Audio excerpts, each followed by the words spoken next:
Meeting being live streamed. Okay. I'm gonna leave. I don't like No, being stay here. live. This is I thought this was pre-recorded. Just kidding. Good evening and welcome to the first ever Clan Podcast, Episode 1. I'm your host tonight, Manners White Eagle. This is my co-host here with me, Misko Gimiwan. Tonight, we are recording live at the Minneapolis American Indian Center, down in the community studio. Our guest appearance tonight will be by Sampson. He is a world champion hoop dancer. Miko has been doing this for many years and has many influences and has been featured many times throughout different performances and genres of music. Tonight, our first podcast went virtual compared to our drum and dance program due to the rise in cases and rates. So we have to keep everyone safe here. That includes all of our families, all of our youth, all of our elders, just everyone in general. You know, if you go out and you have to, wear a mask, stay safe, use hand sanitizer, wash your hands, stay 6 feet socially distant from everybody, all the basic guidelines if you have to. If not, just, stay put and chill and, stay safe. But tonight here we got Miko Sampson with us in the building. Hi, Miko. Hello, how you doing? Good to see Pretty you guys. good. It's great. So I want to ask you a few questions about, just the basics of what you do. I mean, we Okay. all know that you're a world championship dancer and all that, but basically, like, what got you started in the hoop dance? Well, actually, that was actually an interesting thing. It's a really roundabout story. I think I'll sum it up by saying, in school, where I grew up in Southern California and Northern Los Angeles, me and my brother were one of only two brown people, let alone natives. And so every year it seemed like we would have to go through the rigor of rectifying stereotypes and, letting them know who and what Indigenous people really were. And so even from like first grade on, I was well aware of all of the plights that Indigenous people have gone through since this country started forming. And of course, thereafter, some of the things that would happen would be physical altercations. And so my mother wanted me to have some tools to be able to help that with that battle without having to get physical. And so one of the things that we would do is we would educate people, and we would share about our powwow dances and styles and teach about that as much as we could. And then of course, eventually we were at a powwow, and there happened to be a traveler. He was from northern Saskatchewan, Canada, and he came down to California to become a Hollywood actor and get in the film industry. And Oh, so he was down there just on a motorcycle and a pack of hoops, literally. So he came across me and my brother. He said, "Hey, you kids got really nice outfits. Where'd you get those?" It's like, "Well, my mom made that." And so he says, "Well, could your mom make me one?" It's like, you could have to ask her, because that's a big ask, man. And so right. eventually they had a conversation, and so she agreed to make him an outfit. And the cool thing was they looked just like ours. So I was so cool, like I was like, "Oh man, like this guy's got an outfit that looks like mine, and like look what he's doing." But in trade for the outfit, he had offered to teach both my brother and I how to hoop dance. And so we had both started with 5 hoops, and that was kind of where that came into play. And thereafter, we started utilizing that as another means to help educate our peers, and of course, non-Indigenous alike, but also to be able to help grab their attention with the emphasis and catalyzed storytelling ability that hoops enable us with. Right, right. And I noticed that you brought your mother up and saying that she made you the outfit. So would it be like fair to say that she was the main like push or the influence behind you when you first started out as a youngster? Oh, yes, absolutely. And that's like, I mean, not to say that my father wasn't in any influence on me. Of course, he was a huge influence on me, but he passed away when I was very young. So my mother had to fill his shoes and definitely take on the role of definitely trying to educate us as young men about, the protocols about how to be a good being, first of all, and regardless Right. of male or female, but also being able to hone, understand, and wear your culture proudly, understanding that we all come from some place very unique, some place very special, and it's not like any place in the world. And so we have something cool to share, something cool to teach. We just have to take a moment to appreciate that. But yeah, my mom definitely was the main influence in keeping me involved in not only Indigenous culture, but dance in general. She definitely encouraged me to express myself as I felt through whatever music or dance came my way. Right. So I noticed that you said like you were having like some like physical problems at school with like, just kids not understanding like native culture and like what it's all about and stuff. So like, do you remember Yeah. like what like age you were? I guess when that's all happened. You know, like how long you been hoop dancing for when you started? I know it was like at a young um age, but no, yeah. tell me We about got that. first grade, I was like 6 or 7, and of course, just with along with societal norms that Western society has you know, I don't know what the word is, implemented on top of us. The cultural aspects of natives having long hair was something totally foreign to them, and so both my brother and I have had long hair our whole lives. And that was something that we got picked on as kids, for having long hair. They said that we were girls, and even more so, we have pierced ears as part of our cultural growth. And so that was something that they just did not understand. Right. And so we would get picked on, we would get called names, we would get called girls all the time, especially in moments when we were in the bathroom and they would say, "Oh, there's a girl in here." And I'd say, "Where?" "Oh, it's right there." But that, and again, like it just, for kids, they definitely have this space where they exist, where they almost have no boundaries. Sometimes they will push those boundaries, especially even against each other. And so that was something that, push comes to shove. It's like I just said, "Hey, leave me alone. This is a fair warning. Just leave me alone." And if they didn't leave me alone, and I would get sent to the office. That's why we need to get you in the hoop dancing. Yeah, and then I started hoop dancing, and I didn't have to go to the office anymore.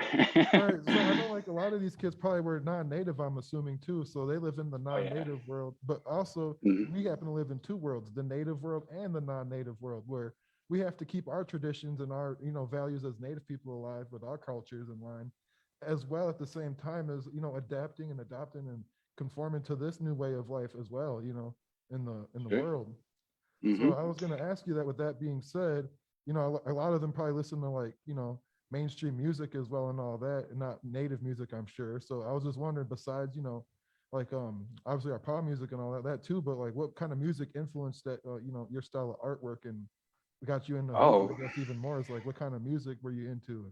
You know. yeah, anything that was on the radio. I grew up in Los Angeles area, which was a very like eclectic melting pot of all cultures from all over the world.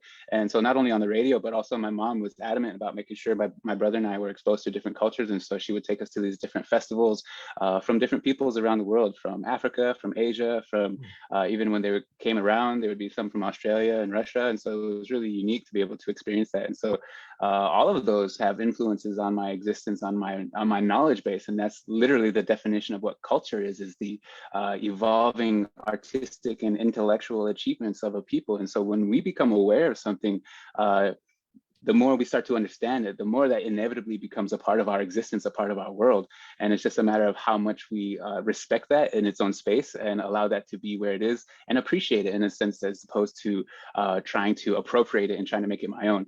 So in that sense, I definitely grew up listening to more hip hop music. And of course, MTV was a huge influence on me because I got to witness some of these early artists and dancers express themselves in the means that they felt necessary. So people like the Jacksons, not only Michael, but also Janet, but even Paula Abdul, of course, MC Hammer and Vanilla Ice. I was always into watching them dance and the way they moved, and I would imitate that. And that was something that I became aware of. And yeah, I got definitely noticed a lot for being on the powwow arena and starting to, do weird things like moonwalk or doing the hammer dance.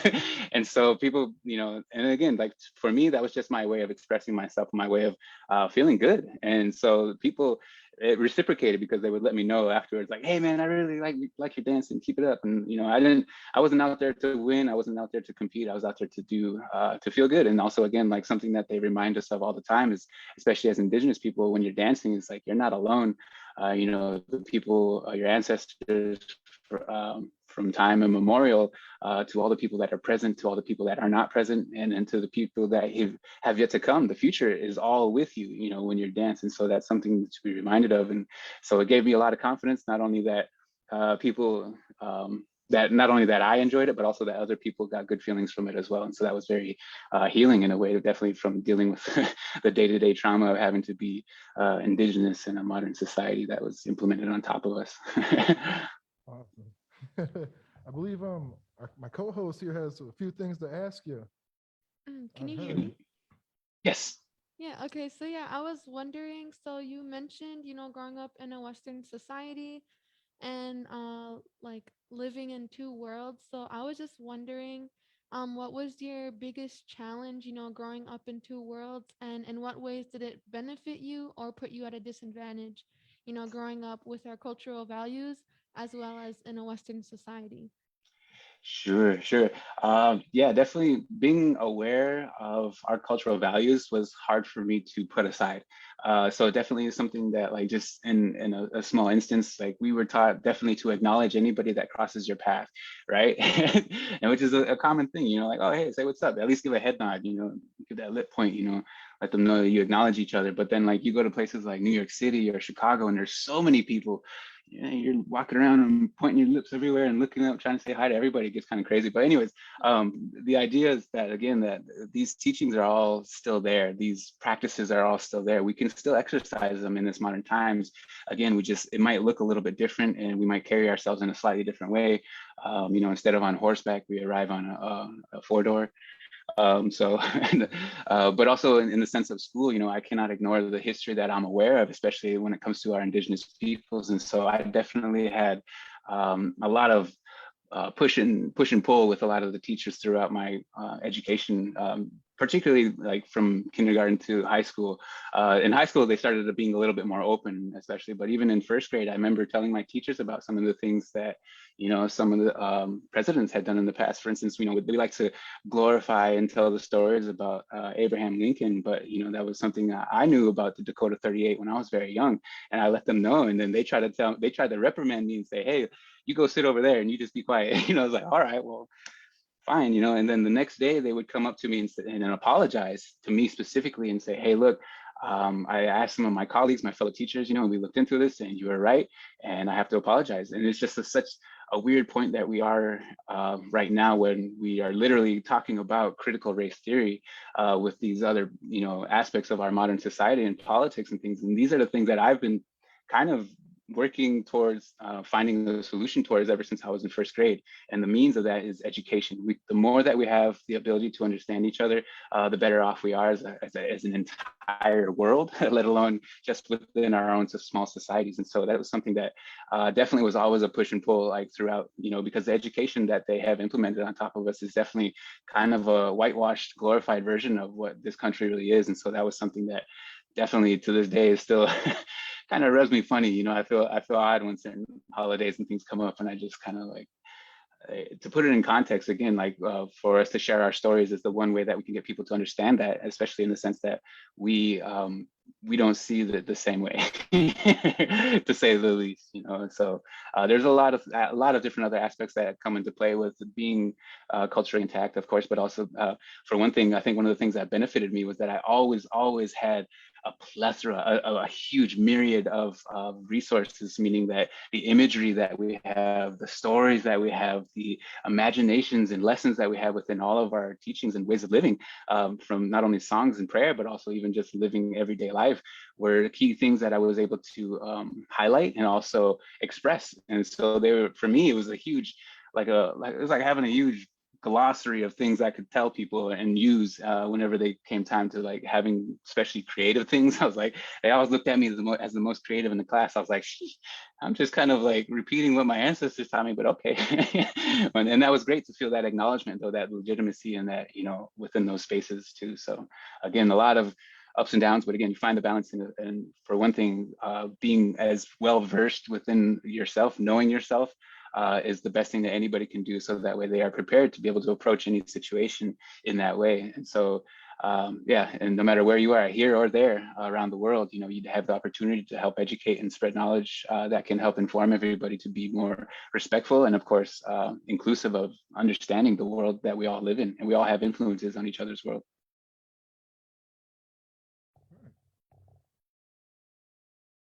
So I noticed you said you had some hoops on your side there. Yes. For anyone who's just tuning in for the first time ever and not even know what hoop dance is, could you give us a brief, somewhat rundown of like what you do, what genre Oh you yeah. Yeah, so hoop dance is amazing. I don't know where to start. This is Pandora's box for me, and you guys are like getting yourself into something. But I love talking about the hoop. There's so much to talk about, and to say the least, the one thing that I will say first is that they say that hoop dance is a healing dance and a storytelling dance. And so depending on which culture, you're deriving this from, both of those things are generally true. And so no matter what dance it may be, I would argue that any dance is both storytelling and healing, because it has the potential to not only release feelings and emotion, but also convey feelings and emotions to other people so they can feel that expression and reciprocate that energy as well. And so hoop dance definitely, since time immemorial, has been something that whether it's directly called a hoop dance or something that just involves this hoop, is something that all of our cultures here in Turtle Island have since, again, time immemorial, but also even around the world. Every one of us has this shape in common. So this was a way for us to teach each other, as it were, from the Anishinaabe people. It was a teaching tool, a way for us to educate and show each other how we are all connected. We are all a part of this world. We are all a part of this hoop. We all have a side in it. We all have connections to each other, whether directly or indirectly across the world. And so that was a key thing for me to understand, was that hoop dance was something for me to utilize as an instrument to help teach. And that's, as I said before, I stopped having to go to the office so much for physical altercations, so much as I was being introduced as a guest, as a speaker, as a teacher, as an educator. And so that was something that was huge for me.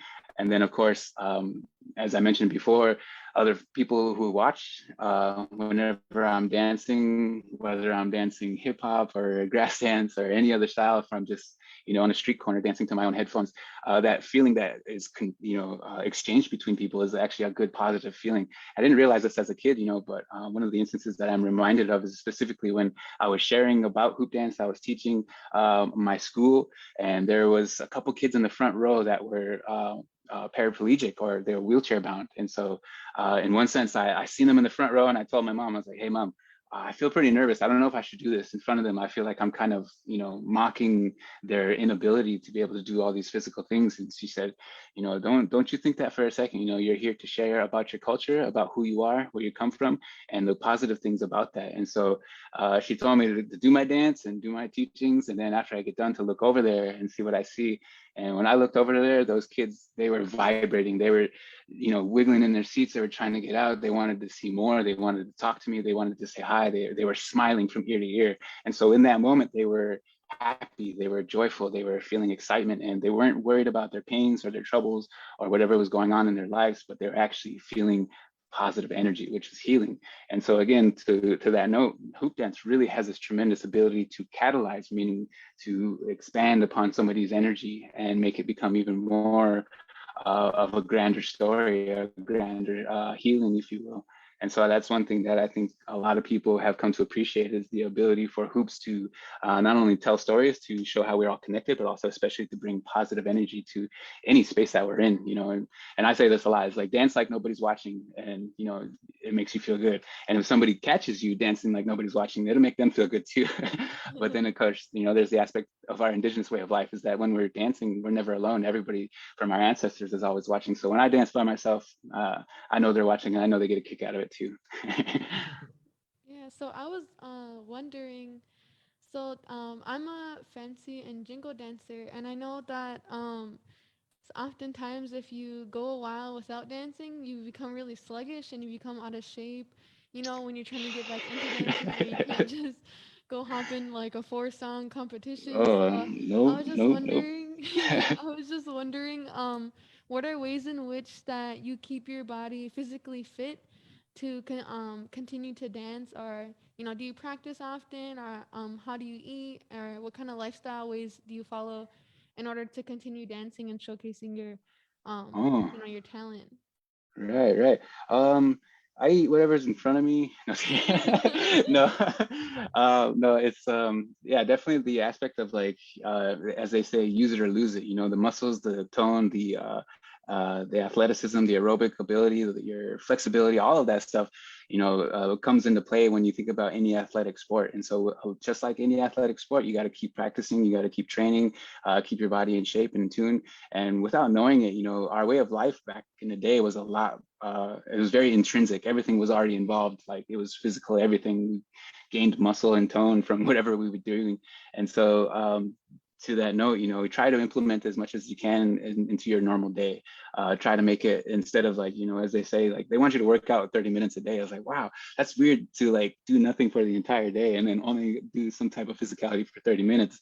Try to incorporate it throughout the day as opposed to just, one momentary thing. But yeah, but to that note, as you mentioned with, feeling sluggish and things like that, definitely if I try to jump, if I'm on a hiatus or, on a holiday or something, and I try to jump back into it, like I notice my dexterity of my fingers becomes compromised. And then also depending on the temperature, all of these things have factors that play into it, but definitely the thing that you can do is simply practice, and again, like I grew up, this is a unique aspect of California that I love and appreciate. And I don't know if it have ever quite been able to find it again, but it seemed to me like when I was a kid, my mom had us at a powwow every single weekend throughout the entire year. And so there was like never really a down period for us. We were just constantly always doing it. And to that same note, even today, a lot of people told me that I would never make it as a professional dancer, let alone a Native American dancer as a career. And that was something that kind of like took to heart. And I felt like I needed to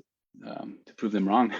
But the idea that when I started, my mom had us practicing, again, just like any sport or instrument that you try to pick up, she had us practicing 1 to 3 hours a day for weeks on end. And then after that, it was every day, and then of course every week at least. And then when I started teaching, it became a part of my way of life. I couldn't get away from it, so I was constantly practicing even the most simple basic moves just to be able to stay in shape and stay on point.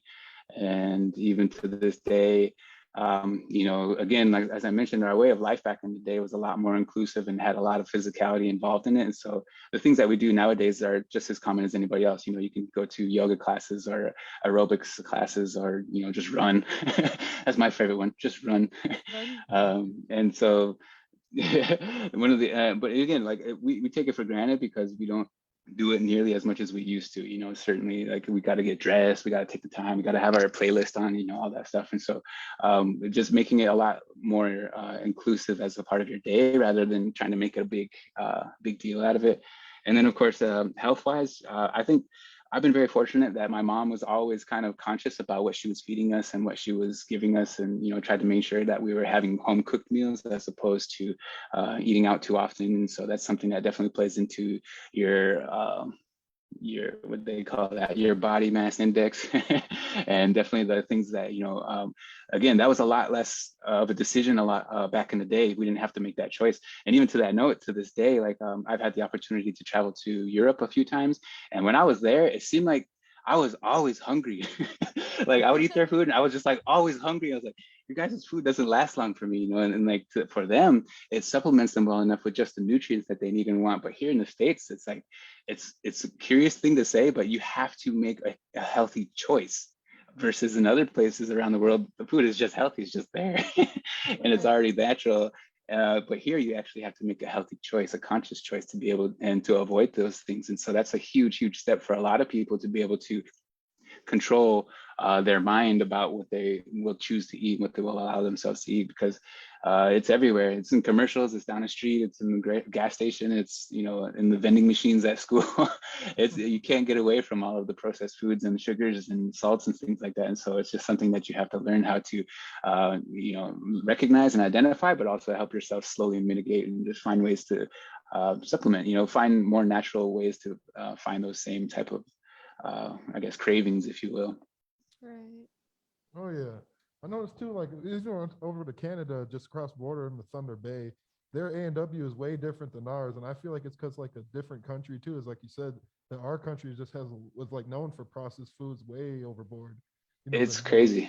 Yeah, to that note, I will say this: Pepsi, Coca-Cola, all these soda companies, they have a formula that they use here in the States that is essentially banned in other countries around the world because of the content of some of the chemicals and things in it. So like, you go to other countries and stuff, it'll taste slightly different. It'll taste even better actually, and then you're like, why does it taste like that back in the States? And like, man, there's like all kinds of other crap in here. Like, oh, anyways, but yeah, so like again, just it's such an odd thing to say, but definitely you got to be conscious about what you're putting in your body. And as they say, you are what you eat. You put it in junk, you're gonna be junk. Right. And historically speaking, it doesn't really help neither that we were given like commodities and Oh just no, like yeah. non-traditional foods and all that. Right, So and that's another part of the whole dynamic here is that not only is that what's totally available for us here in the urban setting, but also in rural places, they have what they call food deserts, or there's no availability of healthy foods, and so what they get is all of the stuff that can be processed and quickly shipped, and so that's the sad thing, is that they took away all of our natural diets and natural ways of living and ways of having those resources at hand, and even discourage us from being able to do that on our own. They want us to rely on the supermarkets and things like that. So it's just like it's a crazy balance, because even for me this past year, inadvertently, like just before COVID happened last year, or 2020, gosh, has it been 2 years? yeah, Yeah, almost there. 2020.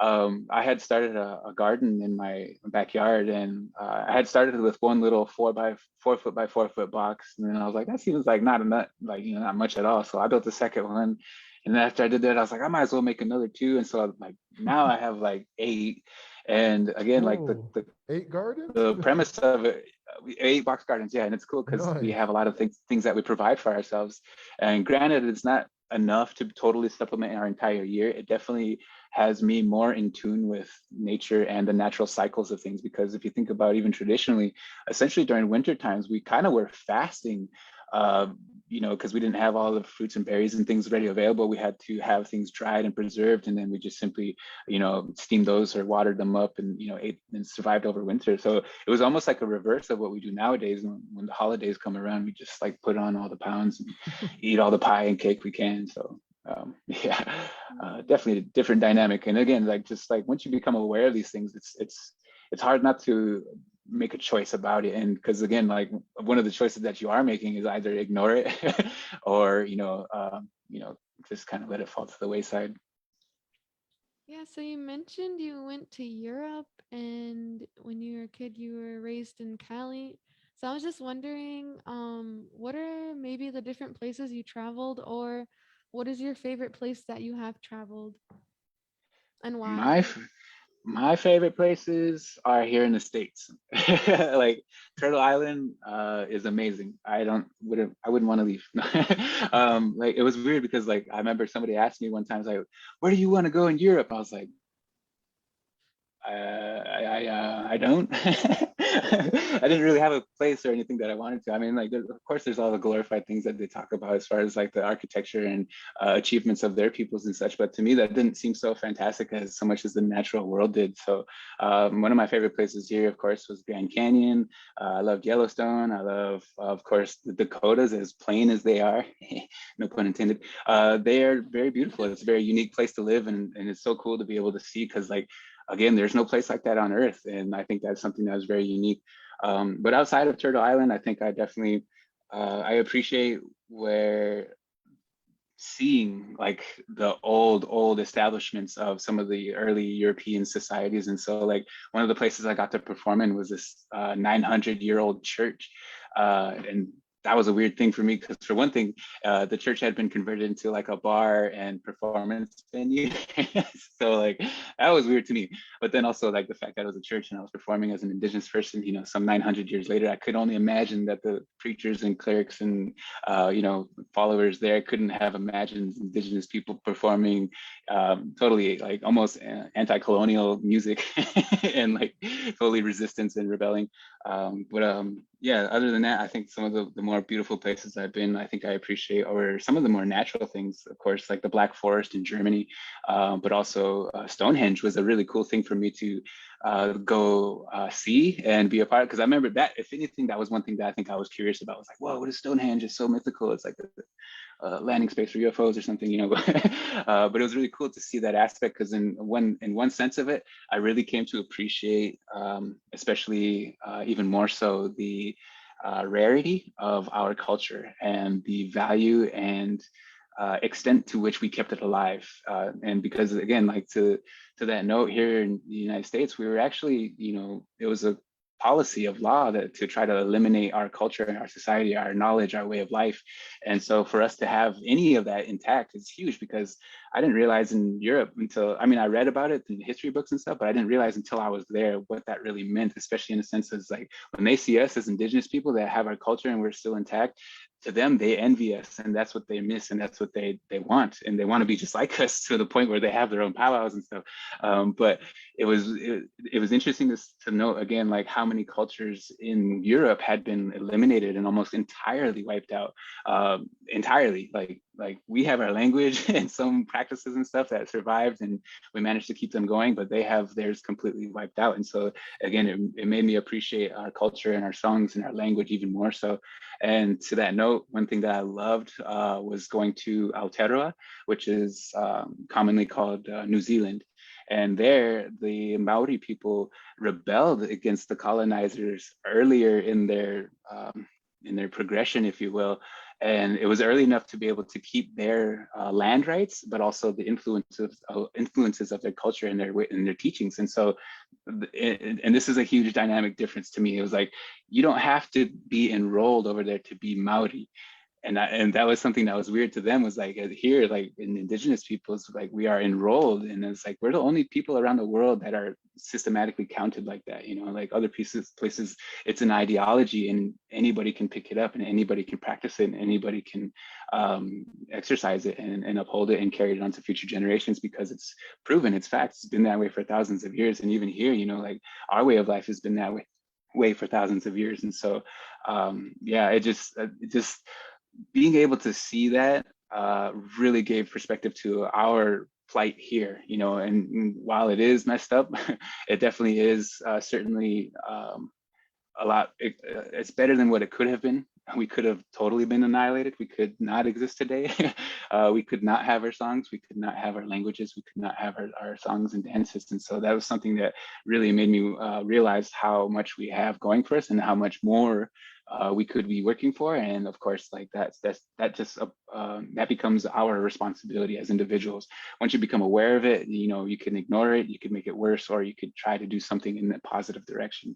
And so that was something that made me realize that was being in that type of space where there was so much Maori stuff everywhere, their language was everywhere, the roads, everything, you know, it was very well practiced. And it was so odd, even more so, to hear them speak their language so beautifully. It was so deep and so strong.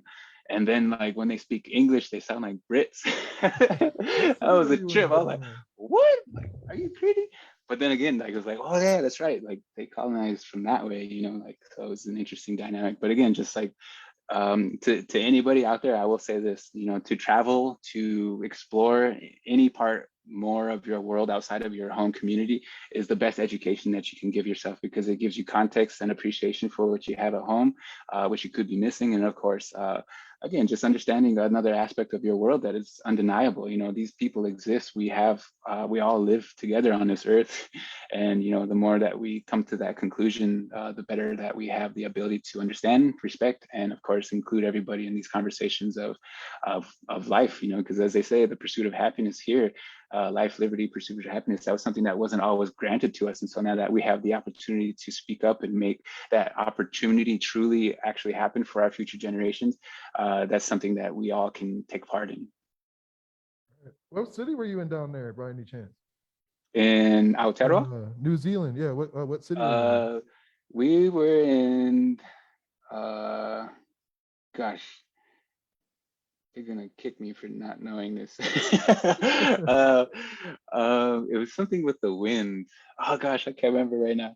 It was on the northern part of the island though. Okay. And it was Windy Welly. Oh, Wellington, that's what it is. Windy Welly. All right, there we go. I hope they remember that. Yeah, but it was a really cool opportunity, and it was really unique because even there, something that I was made aware of is that the impact of the environmental impacts of colonization were huge there too, because from their ships and things like that, they brought cats and mice, and those two animals wreaked havoc on the natural world there in Aotearoa, and they almost completely wiped out their entire bird populations. They used to have so many unique types of birds, and it's documented not only, like, you know, through colonized papers, but also throughout their stories and history. They had so many different types of birds, and the birds had songs and specific meanings and feathers and things like that that they have documentation of and still have these artifacts and things like that. But yeah, that made me come to appreciate again, like, so much that we still have here that we can still fight for, that we can make sure that we're doing making the right decisions about as far as our environmental impacts as humans. Yeah, I was wondering, What are ways in which that, because you talked about, keeping our culture alive and, learning about your histories, but I was just wondering, what are ways in which that you keep your culture alive, or, you pass it on to the next generation? And what are some advice that you can give to people, um, to learn about who they are or to pass it on? Hmm. Yeah, I mean, I think interesting enough, it's the question comes up a lot nowadays. Have kids and like they ask these questions at schools and they say, what language does your child speak, or what did they learn first? And it was interesting for me because I thought about that. I was like, I heard my name a lot first, Miko and Lumhe. And fortunately for me, my father named me in our language. So inadvertently, I was always speaking my language, but then also like basic household commands like cut that out or get down from there, hey, stay out of there, like those things were part of my language that I learned right away. But also even other basic things like going to the bathroom, wanting food, wanting water, really basic things, stuff that you do every day. That was the main way that it was like a key. It was like it opened up the door, because literally like once you start using those words, you get comfortable with being able to say those words. Because I know that's one thing for me I definitely feel hesitant about, is saying things wrong or not being understood, or even at worst, perpetuating the wrong thing, like teaching something wrongly. So I feel like definitely that was something that helped me become more confident in using my language. But also especially now that I got kids again, I've named all my children in our indigenous language. But also some of the things that I say, when we come and eat, when we say thank you, when we say our prayers, we definitely try to use our language more than anything. And so that way, at least in one aspect, we are utilizing it. And that's one of the hard things, again, is use it or lose it. It's hard to learn a language when you're by yourself and you don't have anybody to interact with or to communicate or keep that kind of conversation going. So like having other folks or just anybody to bounce off the language with, definitely helps you move it along. And so I really commend the Clan program for what they've done and how far they come for implementing the language programs. Oh my gosh. I think I'll catch up with you guys in a bit. My phone is dying. Oh no. As you mentioned, the Clan program, we're the Culture Language Arts Network, and Miko's actually one of our teachers for one of our classes. Oh yeah, he has his weekly class every Tuesday. Did we lose Miko? We lost Miko. Oh, we lost Yeah, you Miko. can catch him every Tuesday. Yeah, He teaches his hoop dance class where he goes live here on our Clan page. live at 5 every Tuesday. Yep. See more of Miko Sampson doing his hoop dance. He'll offer you a workout as well as traditional teachings about the hoop dance that night. And another reminder, just to remind you guys to sign in on the link in the description on this video. We will be doing a raffle at the end of this video. So make sure that you sign into that and we'll get your name written down. Yep, sign in for that raffle. We'll do the wheel spinner at the end here. I was gonna ask him too, where it was kind of piggybacking off your idea where you Yeah. asked him like where his favorite place to travel was. I was gonna ask him where his favorite gig was to Oh, perform. yeah. Because that guy's been to many different gigs. You can look him up on YouTube. He's been at like just countless events and all that, performed with many different famous performers as well, musical artists being their their dancing support in the background, visual, and just everywhere. He's been a part of everything almost. Yeah, I think the Pretty out there. first time that I seen him, I was in a youth program and we went to it was some casino, and him and his brother, or it was him, performed, and I looked them up. And then once I looked them up on YouTube, they actually did a TED Talk. Whoa. Yeah, so I watched. It was pretty cool to see that, and then to come here at the Indian Center and see Miko here teaching hoop dance was pretty cool. Because I'm like, wow, this man, he's been all around, he's traveled, and he's here teaching what he knows to the people. Right. Oh yeah, he's been everywhere for sure. That guy is one heck of a teacher. So if you can, make sure you catch him every Tuesday night. He'll be on here live at 5 doing his teachings and whatnot. So make sure you catch him. But yeah. I think we're gonna wrap up here pretty soon and do our raffle. Oh, he's coming back. We got Lumhe. We got Miko coming back.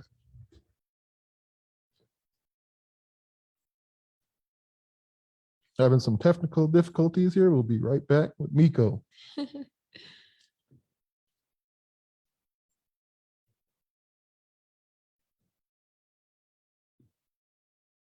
But yeah, I just want to say a big thanks to everyone who's listening. I hope you're learning a lot. You're getting to meet our guests in the future. We plan to have more guests coming, and we're planning on having the show run for quite a while. We don't know when the COVID rates will drop, but this is just a fun thing that we're doing for the families, and so that we can get to know artists more, our dancers more, learn a little bit of their history, learn a little bit of who they are.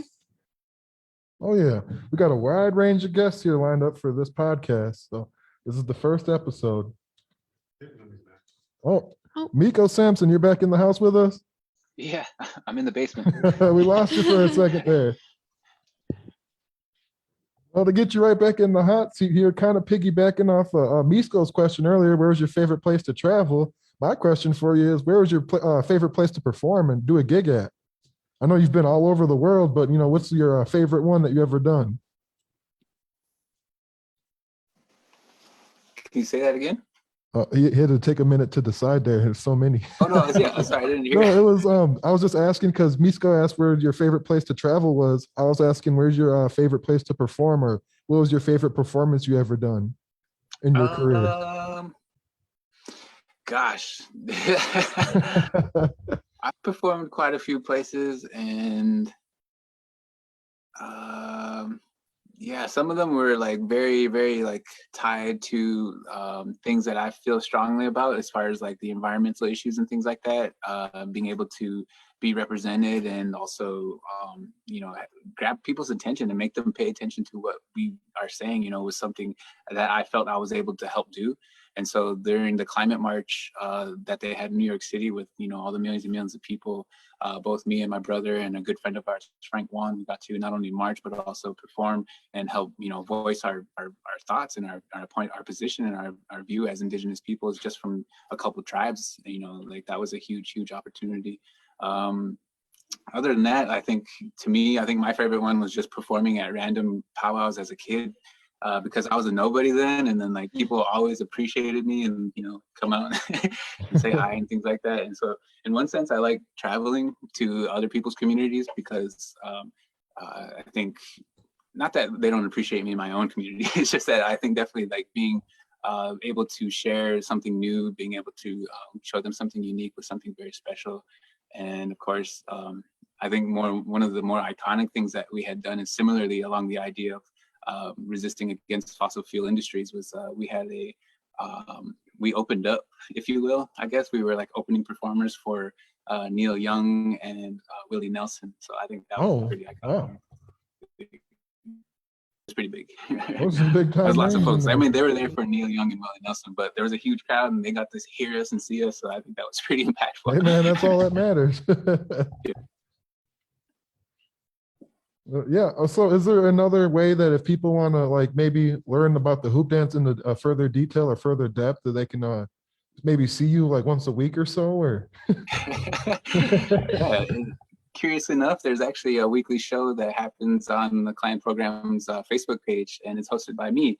I teach not only the techniques and skills about hoop dance, but also, of course, the physicality of it is truly impeccable. I was formerly a certified AFA aerobics instructor, and so I realized really quickly that our Indigenous way of life literally was exactly the same thing, except we just never applied that knowledge to those dynamics. And so that's exactly what I did. And so what I provide is just a short fitness program in the beginning of it, and then hoops and skills tests afterward, or techniques afterwards, so that way you can, and it's a constant learning journey. Even for me, as far as I've been hoop dancing 29 years now, almost 30. And I'm still learning. I wouldn't necessarily see myself as perfect. Of course, I can strive for perfection, and I can try to see myself improve. But definitely, I think there's still things I can learn, still things I can try to improve on. And it's a constant thing that you got to maintain. Just like with anything, you gotta keep it alive. You got to give it energy. So. Oh yeah. Oh yeah, but that's weekly on Tuesdays at 5 to 6, and it'll be online on Facebook. So. Going live at 5 with Miko. Live at 5. All right. Well, I think we're gonna head on to tonight's raffle here. the first weekly winner of the Clan raffle for the podcast. Just want to say big thanks to Miko for coming on our show tonight and having this amazing dialogue with us. Yes, thank you, Miko, for coming through and hanging out with us. Yeah, thank you for having me. Heck yeah, see ya. Even though if See- we're just one box and you're another box, it was all fun. see you next Tuesday. Yeah, we'll see you guys there. Well, come out of the basement. All right, we're gonna do our raffle here. If you want to give me a second, everybody, we're going to share my screen. We're having our AV Tech Master, May on the back side. He's gonna conduct this raffle here. Here, I'm the one behind the scenes. The mastermind behind it all.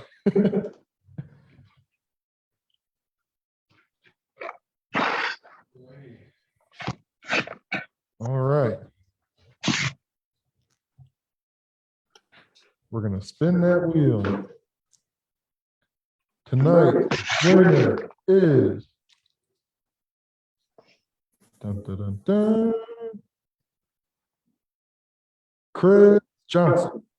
Chris Johnson, you won tonight. This is the first raffle winner for the Clan podcast. We'll get back to you after the show to see how you won your prize here. Well, thank you everyone for tuning in tonight. Next week, we'll be chilling with Young Keto, a local rapping sensation from the Twin Cities. Thank you. Have a wonderful night and drive safe and stay home, wear a mask, all that. Thank you. Have a good night. Good night. Thank you for listening.